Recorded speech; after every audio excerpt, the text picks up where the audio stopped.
The Virginia Horse Industry Board, Southwest Virginia Agricultural Association, and the Virginia Christmas Tree Growers Association are proud sponsors of Virginia farming. This program's brought to you by the Virginia Farm Bureau. Large or small, Virginia farmers work year-round to help put food on your table. And Farm Bureau works year-round to help farmers and all Virginians. Farming, it's all good. To learn more, go to vafarmbureau.org. Polaris, offering its hardest-working, smoothest riding off-road side-by-sides, featuring the value-minded new Ranger 800 midsize, hunt, farm, or trail. Polaris has the Ranger side-by-side you want at Polaris.com. Brought to you by Farm Family. Life, auto, business, farm. Nancy Asher, stable owner, visionary, agent of change. Another personal story on farmfamilypeople.com. Farm Family, the people you know. Hi everybody, welcome to Virginia Farming. I'm Amy Rocher. Today we'll meet Virginia farmer Dennis Clemmer, who is the National Ruritan President, and learn about this rural civic organization. Then we'll talk about how spacing plants can lead to better vegetable production when we join Mark Viette in the garden. And as always, we'll have the Ag Calendar and a Minute in the Field video. All this plus the Ag News of the Week on this edition of Virginia Farming.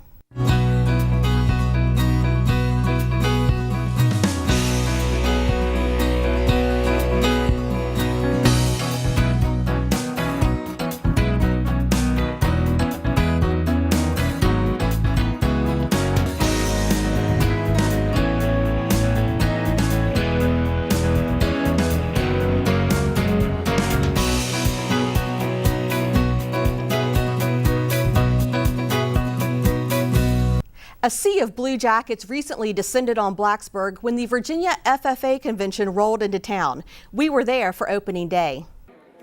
1,500 FFA members from all over the Commonwealth attended this year's convention to participate in career development events, workshops, and to have a little fun too. Just as what FFA members from across the state of Virginia wait for all year to come here to celebrate their accomplishments and to really enjoy being on the campus of Virginia Tech. It's coming home in a way. FFA got its start here in Virginia in the early 1920s. Originally known as Future Farmers of Virginia, other states followed Virginia's lead, and eventually a national organization was formed. FFA is an organization that provides a path to achievement through agricultural education. I think agriculture education and the FFA truly hone in on those three components: premier leadership, personal growth, and career success, and really create an atmosphere that's conducive to learn and grow and to become leaders and be in roles of responsibility and just become good citizens that will be very valuable to our country in the future. So it's awesome to see all these young, mature FFA members and watch them grow into young, mature adults. Selecting new state officers was also on the week's agenda. As far as the selection process goes, we're looking at the candidates to find the most qualified team. So whether that come in a smaller package or a larger package. And a qualified team it is. The 2013-2014 state FFA officers are, from left to right, Sentinel Caitlin Atkins from Smith Mountain, reporter Caitlin Sonnefrank from Broadway, Treasurer Madison Slavin from Fort Defiance, Second Vice President Brett Speakman from Millbrook, First Vice President Lexi Holloway from Clark County, Secretary Whitney Bowman from Stonewall Jackson, and President Mitch Wallace from Nottoway. Taking a year off from their selected studies, it's up to these leaders to expand the nation's view of traditional agriculture and finding new ways to infuse agriculture into the classroom. I think we constantly battle a stereotype of what agriculture is and constantly battle a stereotype of who farmers are and who agriculturalists really are. And in reality, that couldn't be further from the truth. According to the USDA, 96 billion pounds of food goes to waste each year. While more than 100 Virginia farmers in the Big Island area are working to eliminate that wasted food by allowing the Society of St. Andrew to glean their fields and by donating excess fruits and vegetables. Since 1983, SOSA volunteers have salvaged produce, and they've been gleaning fields since 1986. Last year, 2.5 million pounds of food were gleaned in Virginia. In addition to gleaning fields, Sosa picks up unsold produce from growers who sell directly to the public, like Mary West, who operates Mount Olympus Berry Farm in Caroline County. She sells most of her berries and other produce at a farm stand and at farmers markets. Last year, she donated 20,000 pounds to the Society of St. Andrew. Now, all food gleaned by Sosa is donated to food banks and other agencies. The organization is funded by private donations from churches, individuals, and corporations. Well, speaking of food waste, Agriculture Secretary Tom Vilsack is calling on both the public sector and private industry to reduce food waste. The USDA's Bob Ellison has more.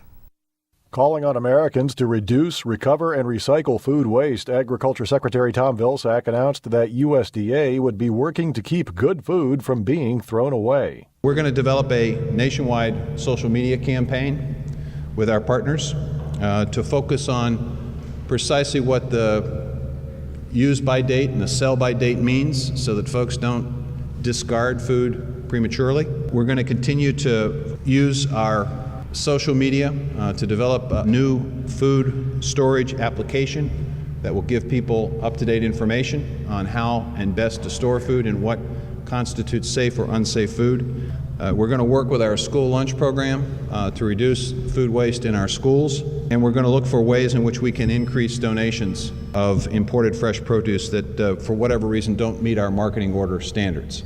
Vilsack said that wasting food is a moral issue in a nation where there are hungry people. Were America a country that did not have any hungry families, one might suggest that this may not be an issue that we should focus on, but the reality is today there are literally millions of Americans who struggle to be well fed. According to USDA, the amount of uneaten food in homes and restaurants was valued at almost $390 per U.S. consumer in 2008.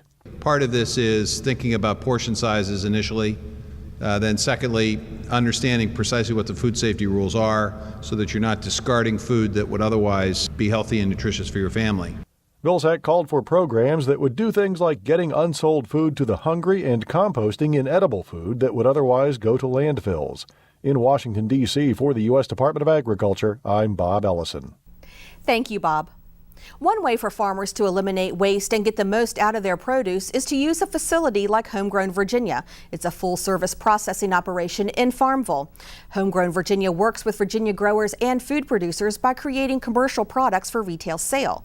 Farmers can send their produce, including second-grade material, which is often unsellable, and have Homegrown create a shelf-stable, value-added product ready for sale. Homegrown can help create recipes or container selection and provide certified staff to create the product in bulk. Virginia farmers have used this operation to create preserves, applesauce, ice cream toppings, and more. Now, for more details, you can visit homegrownvirginia.com. Another value-added product that we enjoy during these hot summer months is ice cream. As family grows, dairy farmers often realize they need to grow their farming operations as well. Instead of producing more milk to sell in a market with fluctuating prices, some opt to add value to that milk by making ice cream. Ken Smith of Coolon Farm explained that the dairy business is tough right now, and if you don't continue to grow, the economy will negate your profits. He believes that his ice cream shop, Moo Through, is what kept his family on the farm through hard economic times. But dairies aren't the only ag businesses to use this trick. Child's Orchard of Crozet and College Run Farm of Surrey County both have on-site ice cream sales that have increased their profits. Ice cream has been the catalyst to save the farm, keep the family on the farm, and diversify product lines. And that's a lot to ask, but ice cream really does deliver. Roughly 9% of all the milk produced in the U.S.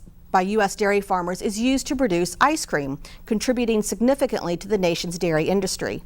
In fact, to date, VDAX has issued 75 permits to manufacture and sell ice cream and frozen desserts to companies operating in the Commonwealth.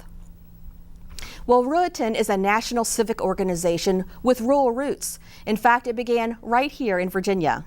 We'll meet National Ruritan President and Virginia farmer Dennis Clemmer. That's coming up next on Ag Insights. A Virginia farmer has been elected the National Ruritan President. Dennis Clemmer is a beef farmer in Middlebrook and is also the Ruritan National President. Dennis, welcome to Virginia Farming. Thank you so much, Amy. I appreciate the opportunity. Well, we're glad to have you here. And first of all, congratulations on your election. Well, thank you. That's wonderful coming from Virginia, so we're very proud of you. Well, I appreciate that. For our viewers who may not be familiar with what the Ruritan organization is, can you give us some background on the club? Well, Ruritan started 85 years ago in a little small town called Holland, Virginia. And Holland is now part of Suffolk, down in the peanut and corn growing part in the southeastern part of the state. There were some problems there between the town folks and the farmers, and with the problems they were having, we had a couple ag teachers who decided that they thought that these people need to get together and solve their problems in a nice way. So they got together one night at a hotel and they had a meeting, and they decided to work out their differences, and they became the first Ruritan club in the country. And we just celebrated that 2 weeks ago, 85th year of Ruritan at the Holland Club, and it was quite a nice event. I was fortunate enough to lay a wreath with the president of the club at the monument at the beginning of Ruritan.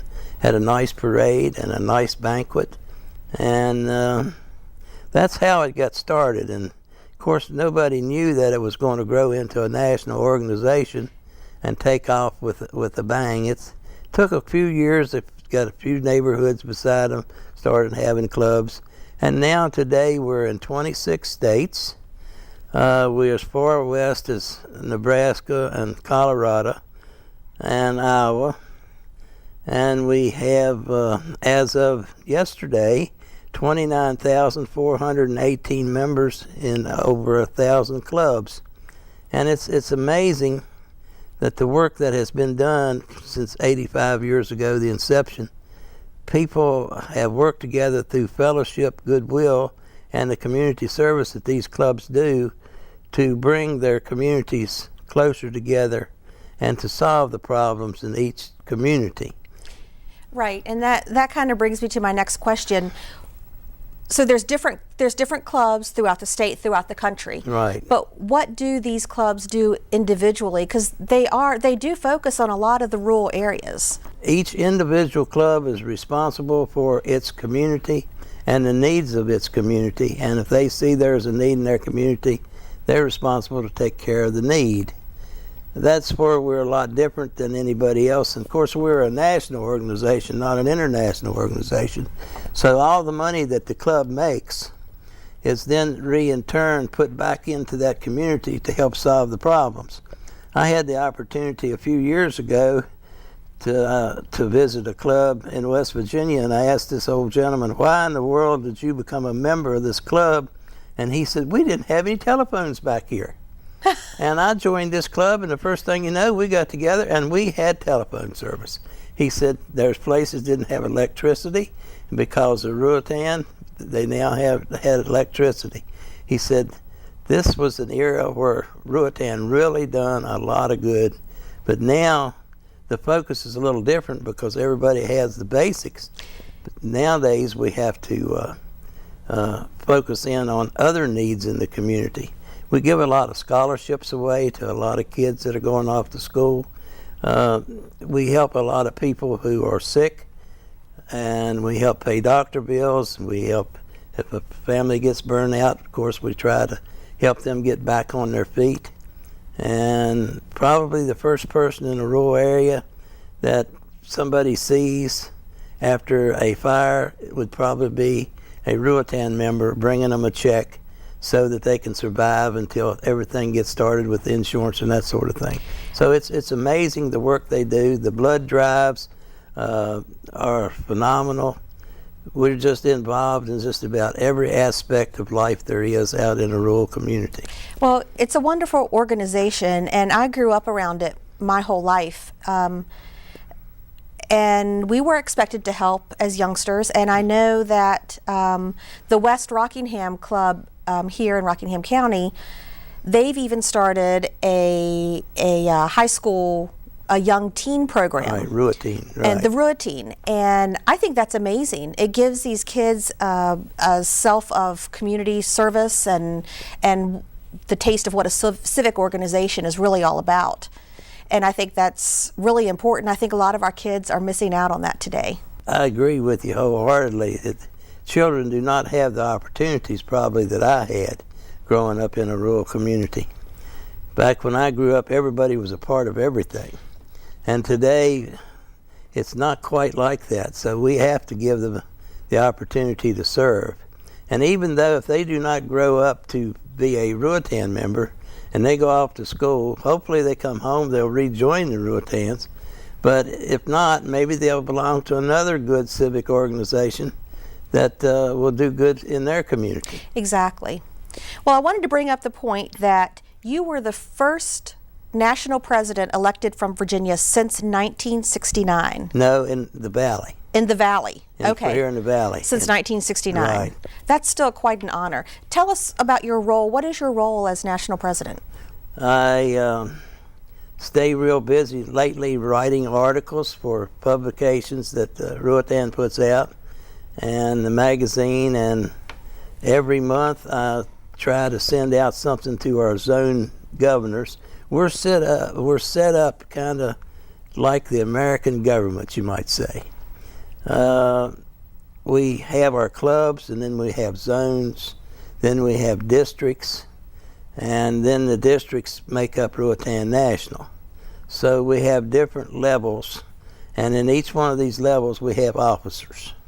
So it keeps me rather busy keeping up with the publications that need to go out. I would imagine. But you've got a lot of members and a lot of places across the country to take true. care of. Yeah.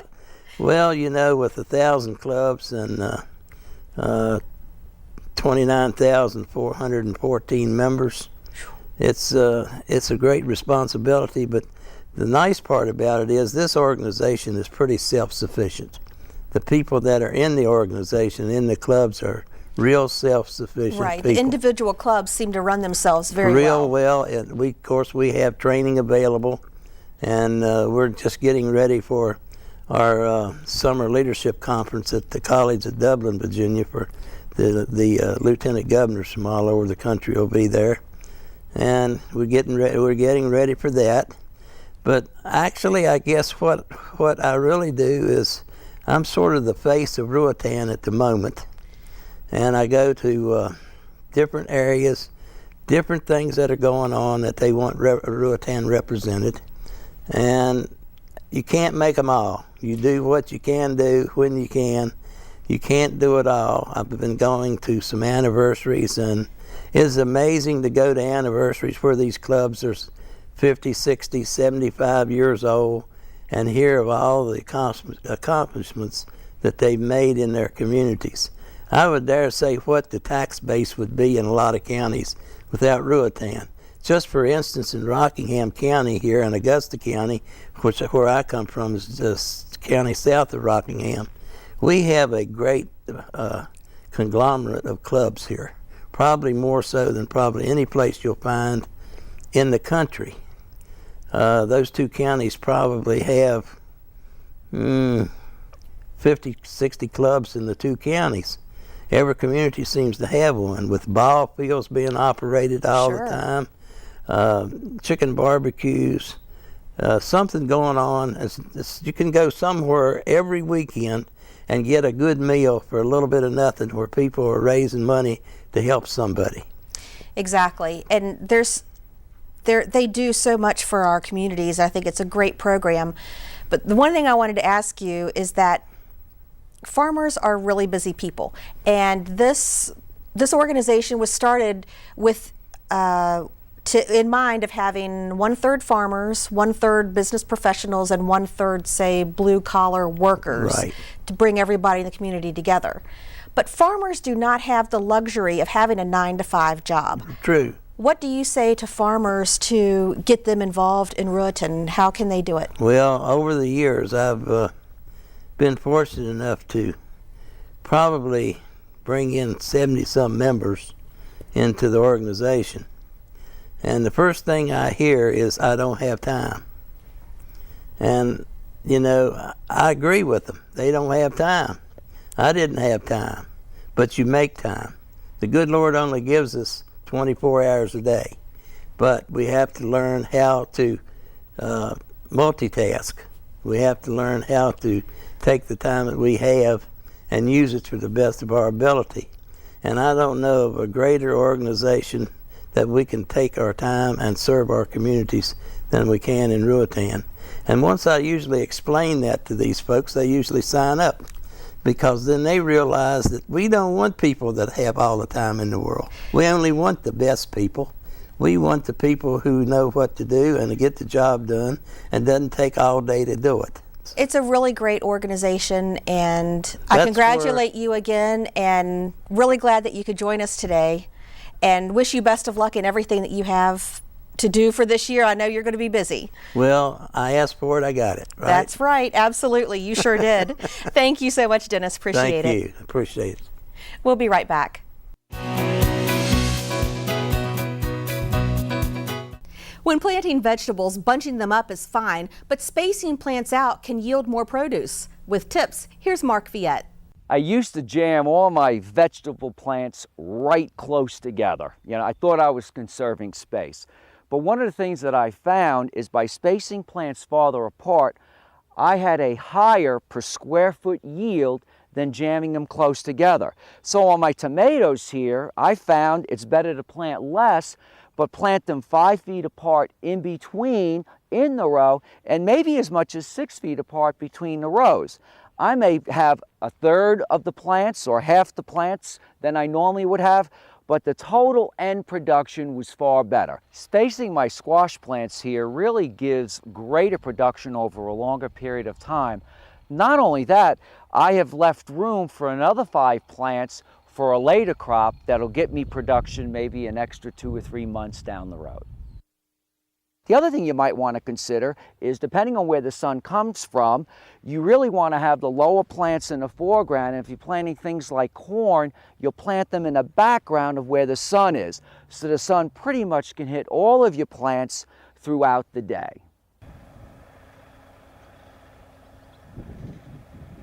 One of the great benefits of doing your own vegetable gardening is that you can pick your own varieties that you want to grow. In fact, I recommend planting only 1, maybe 2 of the same exact variety, but plant more varieties, because depending on climatic factors, if it's hot or if it's rainy or if it's dry, you'll find some of these peppers or tomatoes will do far better than others. So if you're going to plant 12 peppers, you're better off planting maybe 12 different types or 6 different types than all of the same type. Not only that, it allows you to use these for different types of cooking. Some may be sweet, like the sweet banana, or the jalapeno, or even the Thai hot for hot cooking. You really can get a great variety of peppers, and this also runs true with your tomatoes. You know, instead of planting 6 to 12 of the same exact tomato, you know, plant 6 to 12 different types, and then you can enjoy that longer throughout the season. The one thing you'll notice in this garden that there is very few weeds. And I've used a weed barrier, and you can get a whole assortment of weed barriers. Some are fiber, some are red, some are black, some are charcoal, some are white. But they really help maintain the garden so you're not pulling weeds all the time. The other thing you'll notice in the garden is I've left spaces out for additional plants.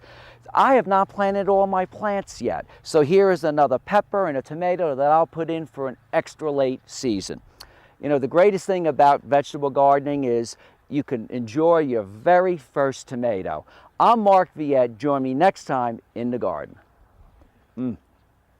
Taking a look at the ag calendar, the 46th annual STEAM show will take place in Berryville on July 26th through the 28th. In addition to steam engines, threshers, and gas engines, there will be a tractor pull, horse pull, and a mule pull and jump.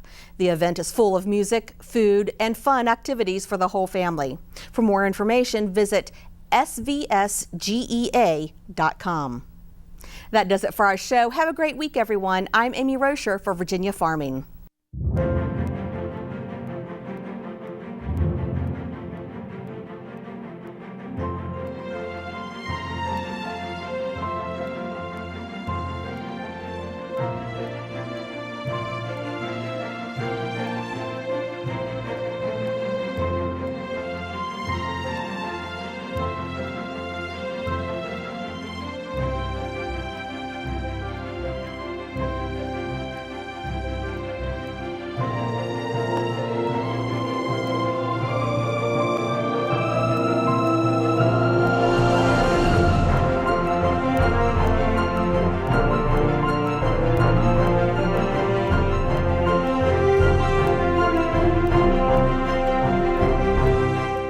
This program's brought to you by the Virginia Farm Bureau.